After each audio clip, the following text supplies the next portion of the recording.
in this you greatly rejoice, though now for a little while, if need be, Joel. you have been grieved by various trials. Unang kabanata. But the genuineness of your faith, Ito ang being much more mensahe ng precious than Panginoon gold ay that pinahayag niya perishes, kay though Joel it is na anak tested ni by Bethuel. fire, may be found to praise, Sinira honor, ng and mga glory balang at the ang mga revelation tanim. of Jesus Christ.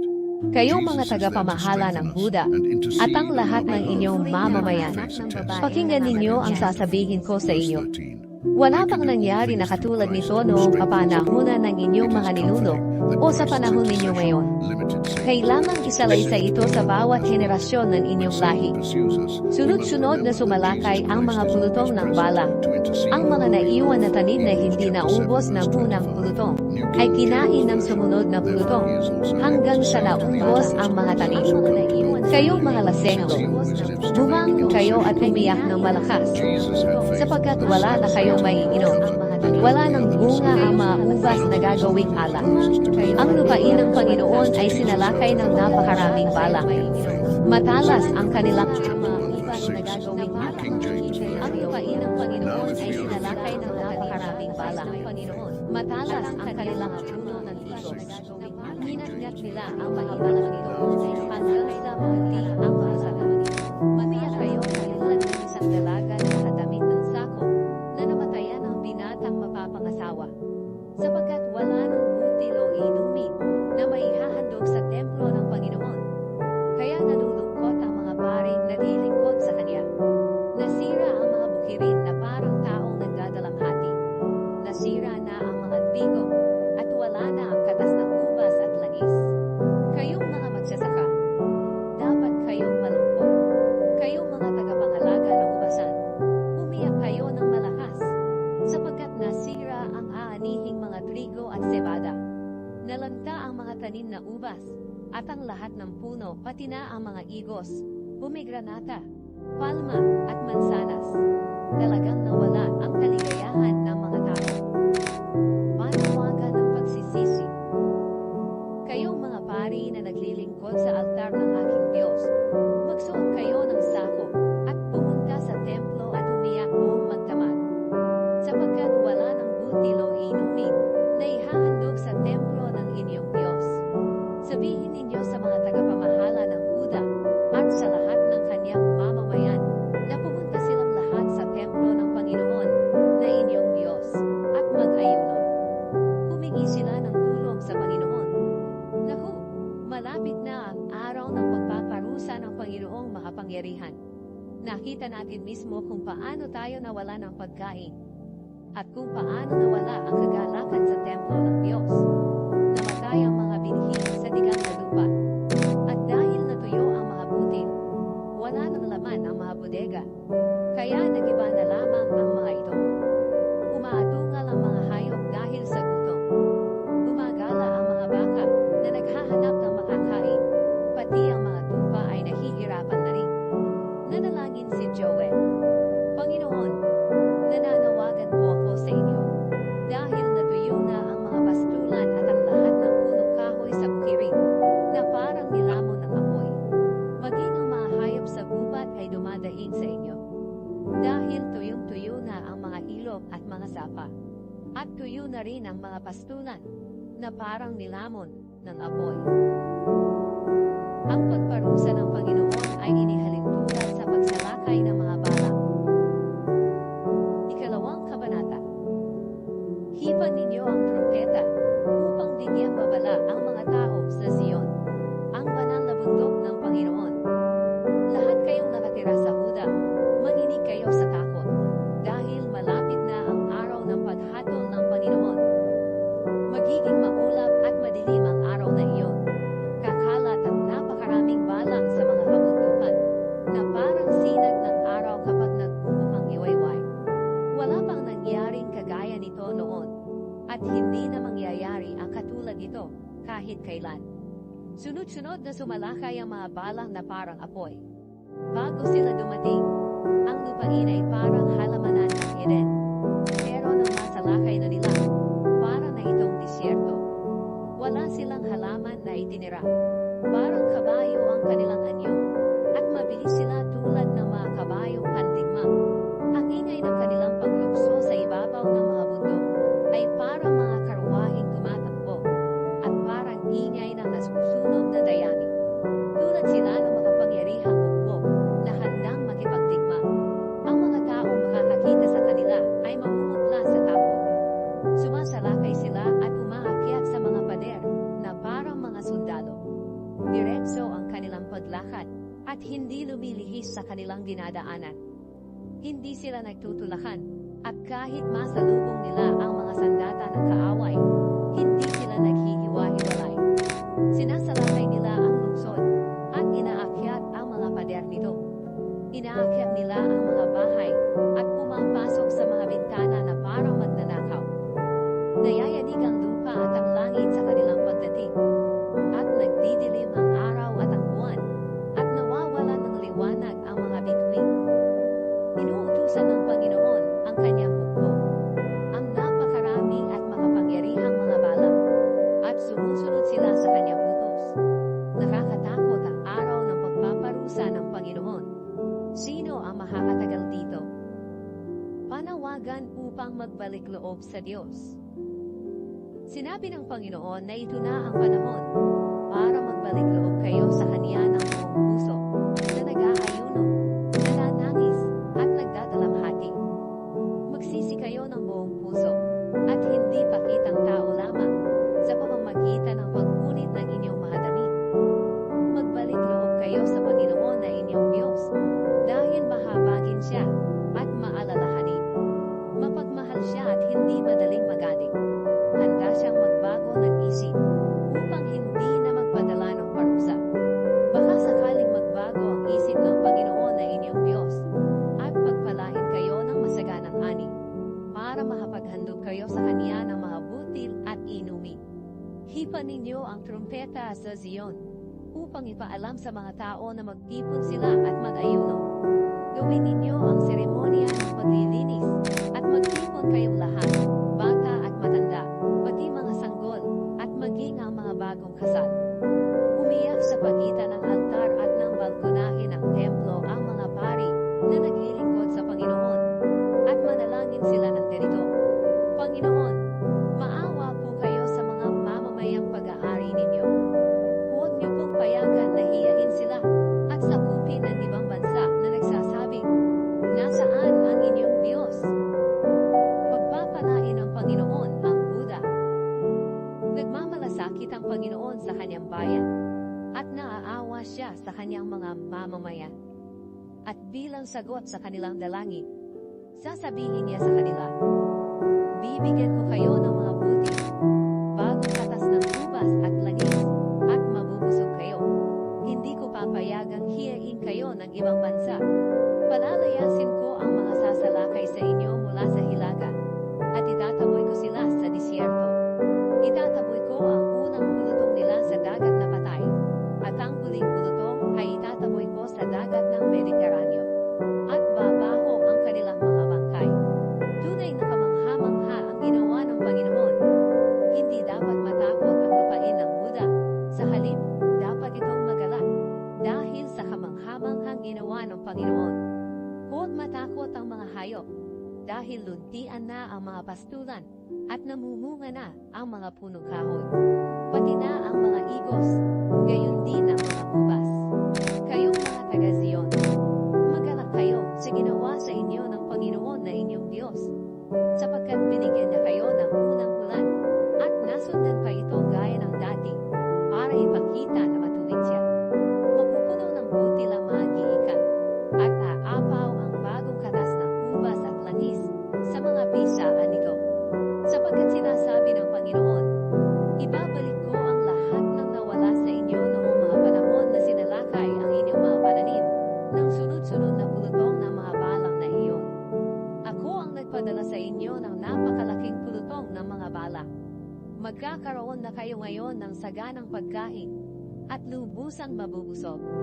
At dahil dito, pupurihin ninyo ako na inyong Diyos, na gumawa ng mga kamangha-manghang bagay na iyon. At kayo na aking mga mamamayan ay hindi na mapapahiya kailanman. Malalaman ninyo na ako'y sumasa inyo na mga taga-Israel, at ako lamang ang Panginoon na inyong Diyos, at wala nang iba pa. Kayo na aking mga mamamayan ay hindi na mapapahiya kailanman. Ang mga pagpapalang espiritual. At pagkatapos, ibibigay ko ang aking espiritu sa lahat ng tao. Ang inyong mga anak na lalaki at babae ay magpapahayag ng aking mga salita. Ang inyong matatandang lalaki ay mananaginip. at ang inyong mga binata ay makakakita ng mga pangitain. Sa mga araw na iyon, ibibigay ko rin ang aking espiritu sa mga utosang lalaki at babae. Magpapakita ako ng mga himala sa langit at sa lupa. May makikitang dugo, apoy, at makapal na usok. Magdidilim ang araw at pupula ang buwan na parang dugo. Mangyayari ito bago dumating ang nakakatakot na araw ng paghuhukom ng Panginoon. Ang sinumang hihingi ng tulong sa Panginoon ay maliligtas sa parusang darating. Sapagkat ayon sa sinabi ng Panginoon, may matitirang mga Israelita sa bundok ng Zion, ang Jerusalem. Sila ang mga pinili ng Panginoon na maliligtas. Parurusahan ang mga bansa. Ikatlong kabanata. Sinabi ng Panginoon, sa panahong iyon na ibabalik ko ang mabuting kalagayan ng Huda at Jerusalem. Titipunin ko ang mga bansa, at dadalhin ko sila sa lambak ni Jehoshaphat. Doon ko sila hahatulan, dahil sa kanilang ginawa sa mga Israelita na aking mamamayan na pag-aari ko. Pinangalat nila ang mga Israelita sa iba't ibang bansa, at pinaghati-hatian ang aking lupain. Nagpalabunutan sila para paghati-hatian ang aking mga mamamayan, at ipinagbili nila bilang alipin ang mga batang lalaki at babae, upang ibili ng alak at ibayad sa babaeng bayaran. Kayong mga taga-Tyre, taga-Sidon, at ang lahat ng lugar ng Filistia, ano ba itong ginagawa ninyo laban sa akin? Ginagantihan ba ninyo ako sa mga bagay na aking ginawa? Kung ganoon, gagantihan ko agad kayo sa inyong ginagawa. Sapagkat kinuha ninyo ang aking mga ginto at tila, at iba pang mamahaling bagay at dinala ninyo ito roon sa inyong mga templo. Ipinagbili ninyo sa mga Griego ang mga mamamayan ng Huda at Jerusalem bilang mga alipin, upang mailayo ninyo sila sa sarili nilang bayan. Pero tutulungan ko silang makaalis sa mga bayang pinagbilhan ninyo sa kanila, at gagawin ko sa inyo ang inyong ginawa sa kanila. Ipagbibili ko ang inyong mga anak sa mga taga-Huda, at ipagbibili naman nila ang mga ito sa mga taga-Sabeya na nakatira sa malayong lugar. Mangyayari nga ito, dahil ako ang Panginoon ang nagsasabi nito. Ipaalam ito sa mga bansa. Humanda kayo sa pakikipagdigma. Tawagin ninyo ang inyong mga sundalo upang sumalakay. Gawin ninyong mga espada ang sudsod ng inyong mga araro, at gawin ninyong mga sibat ang inyong mga panggapas. Kahit ang mahihina ay kailangang makipaglaban. Umarito kayo, lahat kayong mga bansang nasa paligid, at magtipon kayo doon sa lambak ni Jehoshaphat. Panginoon, pupuntahin niyo na po roon ang inyong hukbo. Sinabi ng Panginoon, kailangan hikayatin ang mga bansa sa paligid na pumunta sa lambak ni Jehoshaphat. Dahil doon ko sila hahatulan, para silang mga aanihin na kailangan ng gapasin dahil hinuna, o parang ubas na kailangan ng pisain, dahil puno na ng ubas ang pisaan. Ubod sila ng sama. Ang kanilang kasalanan ay parang katas ng ubas na umaapaw sa sisidlan nito. Napakaraming tao ang naroon sa lambak ng paghatol, dahil malapit nang dumating ang araw ng pagpaparusa ng Panginoon. Magdidilim ang araw at ang buwan, at hindi na magliliwanag ang mga bituin. Aatungal na parang leon ang Panginoon mula sa Zion. Dadabundong ang kanyang tinig mula sa Jerusalem. Kaya mayayanig ang lupa at langit. Pero ang Panginoon ang matibay na kanlungan para sa mga Israelita na kanyang mamamayan. Ang mga pagpapalang para sa mga mamamayan ng Diyos. Sinabi ng Panginoon, malalaman ninyong mga taga-Huda na ako, ang Panginoon na inyong Diyos, ay nakatira sa Zion, ang aking banal na bundok. Magiging banal muli ang Jerusalem. Hindi na ito muling lulusubin ng ibang bansa. Sa panahong iyon, pagpapalain ko kayo. Magiging sagana ang inyong bagong katas ng ubas na mula sa maraming ubas sa mga bundok. Magiging sagana rin ang inyong gatas mula sa maraming baka at kambing na nanginginain sa mga burol. At hindi na matutuyuan ang inyong mga sapa at iglog.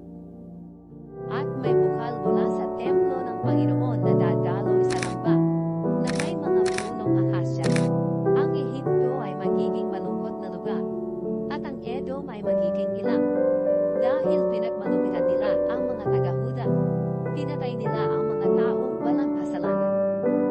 Pero ang Huda at ang Jerusalem ay titirahan magpakailanman. Ipaghihiganti ko ang mga pinatay sa aking mga mamamayan. Parurusahan ko ang mga gumawa nito sa kanila. Ako ang Panginoon na nakatira sa Zion.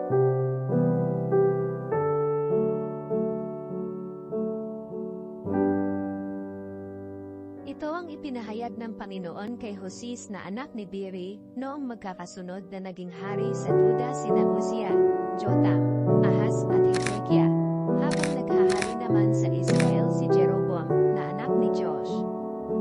Ito ang unang sinabi ng Panginoon kay Hosis, mag-asawa ka ng babaeng nangangalunya, at ang inyong mga anak ay ituturing na mga anak ng babaeng nangangalunya. Ito ang magiging larawan ng kataksilan ng aking mga mamamayan sa akin na kanilang Panginoon, dahil sa pagsamba nila sa mga Diyos-Diyosan. Kaya nagpakasal si Hosis kay Gomer na anak ni Diblaim. Hindi nagtagal, nabuntis si Gomer at nanganak ng isang lalaki.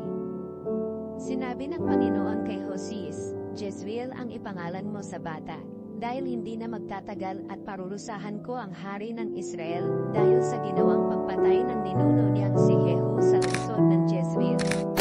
Wawakasan nila ang harian ng Israel. Changing job is changing boss. Find job, ipapalapit ko ang mga sundalo ng Israel doon sa lambak ng Jezreel. Muling nabuntis si Gomer at nanganak ng isang babae. Sinabi ng Panginoon kay Hosis, Lo-ruhama ang ipangalan mo sa bata, dahil hindi ko kaawaan ni patatawarin ang mga mamamayan ng Israel. Pero kaawaan ko ang mga mamamayan ng Juda. Ako, ang Panginoon nilang Diyos, ang magliligtas sa kanila sa pamamagitan ng kapangyarihan ko at hindi sa pamamagitan ng digmaan ng pana, espada, mga kabayo o mga ngabayo. Nang maawat na ni Gomer si Lo-ruhama sa pagsuso, nabuntis ulit siya at nanganak ng lalaki. Sinabi ng Panginoon kay Hosis, Lo-ami ang ipangalan mo sa bata, dahil ang mga mamamayan ng Israel ay hindi ko na mga mamamayan at ako ay hindi na nila Diyos. Pero darating ang araw na kaawaan ko sila at pagpapalain, dadami sila tulad ng buhangin sa taibing dagat na hindi kayang takalin o bilangin. Sa ngayon ay tinatawag silang kayo'y hindi ko mga mamamayan, sila'y tatawaging mga anak ng Diyos na buhay. Magkakasamang muli ang mga mamamayan ng Juda at ng Israel, at pipili sila ng isang pinuno. Muli silang unlad sa kanilang lupain. Napakasaya ng araw na yon para sa mga taga Jezreel. Kaya tawagin niyo ang inyong kapwa Israelita na aking mga mamamayan at ginaawaan. Mga anak, sawayin niyo ang inyong ina dahil iniwan na niya ako na kanyang asawa. Sabihin niyo na dapat tigilan na niya ang pangangalo niya. Kung hindi siya titigil ay huhubaran ko siya, at ang kahubaran niya ay gaya noong siya ay isinilang. Gagawin ko siyang parang disyerto o ilang, at pababayaang mamatay sa uhaw.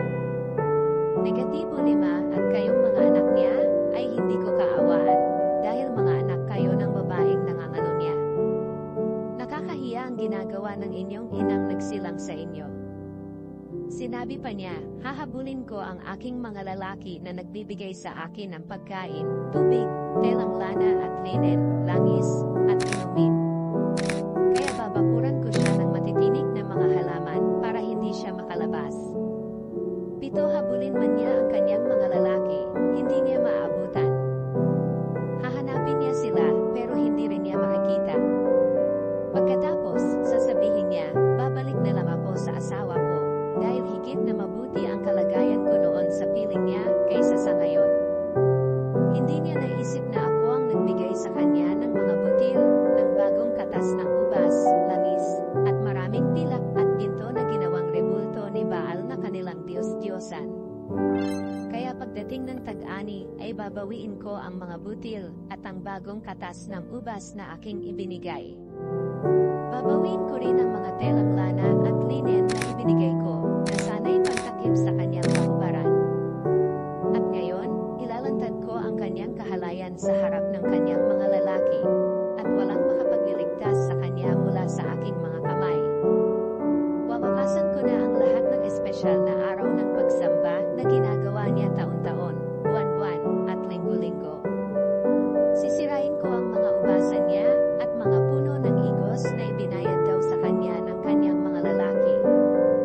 Gagawin ko itong parang gubat at kakainin ng mga mababangis na hayop sa gubat ang mga buma nito. Parurusahan ko siya dahil may mga panahong nagsusunog siya ng mga insenso sa Diyos-Diyosang si Baal. Nagsuot siya ng mga alahas at humabol sa kanyang mga lalaki at kinalimutan niya ako. Ako, ang Panginoon, ang nagsasabi nito. Pero masdan mo, dadalhin ko siya sa ilang at muling liligawan hanggang sa mapaibig ko siyang muli. Pagbalik namin, ibabalik ko sa kanya ang mga ubasan niya, at ang lambak ng Akor ay gagawin kong daanan na magpapaalala ng magandang kinabukasan. At sasagutin niya ako katulad ng ginawa niya noong panahon ng kanyang kabataan, noong kinuha ko siya sa lupain ng Egipto. Sinabi ng Panginoon sa mga Israelita, sa araw na iyon ng inyong pagbabalik sa akin, tatawagin niyo ako na inyong asawa, at hindi na niyo ako tatawaging Baal. Hindi ko na hahayaang banggitin niyo ang mga pangalan ni Baal. Sa araw na iyon, makikipagkasundo ako sa lahat ng uri ng hayop na huwag nila kayong sasaktan. Aalisin ko sa lupain ng Israel ang lahat ng sandata tulad ng mga pana at espada. At dahil wala ng digmaan, matutulog kayong ligtas at payapa. Ituturing ko kayong asawa magpakailanman.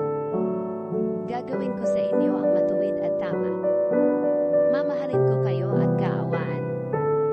Itatalaga ko sa inyo ang aking sarili ng buong katapatan, at kikilalanin na ninyo ako bilang Panginoon. Sa araw na iyon, sasagutin ko ang mga dalangin niyo. Ako, ang Panginoon, ang nagsasabi nito. Magpapadala ako ng ulan upang tumubo sa lupa. Ang mga trigo, ubas, at mga olivo para sa inyo na tinatawag na Jezreel. Patitirahin ko kayo sa inyong lupain bilang mga mamamayan ko. Kaawaan ko kayong tinatawag na Loruhama, at tatawagin ko kayong aking mga mamamayan kayong tinatawag na Lo-ami. At sasabihin niyo na ako ang inyong Diyos. Sinabi ng Panginoon sa akin, umalis ka at ipakita mo muli ang pagmamahal mo sa iyong asawa kahit na namamatay siya. Mahalin mo siya katulad We have ng reached the pagmamahal final mo sa mga days of mamamayan filming ng season Israel. 5. I don't Kahit na know if sumasamba I've just sila been sa awake ibang mga for Diyos at gustong 100 maghandog sa million kanila hours ng straight. mga I don't tinapay na know. may So mga thank you for pasas. that, and I hope that you're back Kaya for 2 more binili ko siya seasons. sa But that halagang is a wrap.